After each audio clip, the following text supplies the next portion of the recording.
bona fide citizen হয় অসমৰ ভাৰতৰ বোনাফাইড সিটিজেন হয়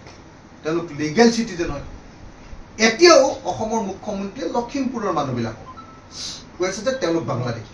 অথচ কালি দেখিলো এটা প্ৰচেছনত যে লখিমপুৰৰ সেই মানুহবিলাক গৰীয়া মানুহ হয়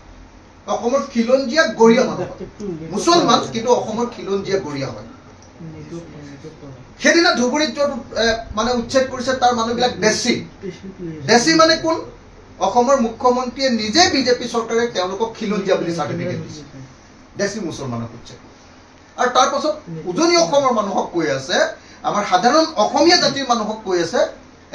জেনেৰেল কাষ্টৰ অসমীয়া মানুহক কৈ আছে যে আমি বাংলাদেশী উচ্ছেদ কৰিব পৰা নাই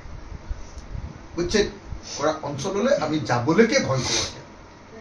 এইটো দুৰ্ভাগ্যজনক আৰু মই যেতিয়া কৈছোঁ মোক সকলোৱে বাংলাদেশী কি কয় ছাপোৰ্টাৰ এই বুলি কৈ আছে মোৰ কাৰণে কোনো ফৰক নপৰে মই বাৰম্বাৰ আপোনালোকক কৈ আছোঁ যে দৰকাৰ হ'লে মই বিধায়ক নহ'লেও হ'ব কিন্তু মই মানৱতা কেতিয়াও নাইকিয়া কৰিব পাৰোঁ ধন্যবাদ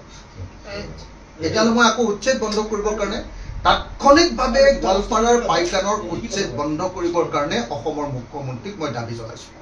অখিল গগৈৰ কথা মতে দেশৰটো সুপ্ৰিম কোৰ্ট আৰু হাইকোৰ্ট নচলে ফৰেষ্টত যদি এনক্ৰ'চ কৰে বা ভিজিআৰ পিজিআৰত এনক্ৰ'চ কৰে আৰু তেওঁলোকৰ ইয়াত যদি কোনো ন্যায়সংগত যুক্তি নাথাকে উচ্ছেদ কৰিবলৈ সুপ্ৰিম কোৰ্ট আৰু গুৱাহাটী উচ্চ ন্যায়ালয়ৰ এই ক্ষেত্ৰত চৰকাৰৰ প্ৰতি নিৰ্দেশ আছে আৰু আমি উচ্ছেদ অভিযান বিবেচনাৰ ভিত্তিত য'ত উচ্ছেদ কৰিব লাগে তাত আমি কৰি আছোঁ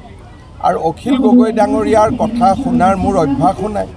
আগতো তেওঁৰ কথা শুনা নাছিলোঁ ভৱিষ্যতেও তেওঁৰ কথা নুশুনো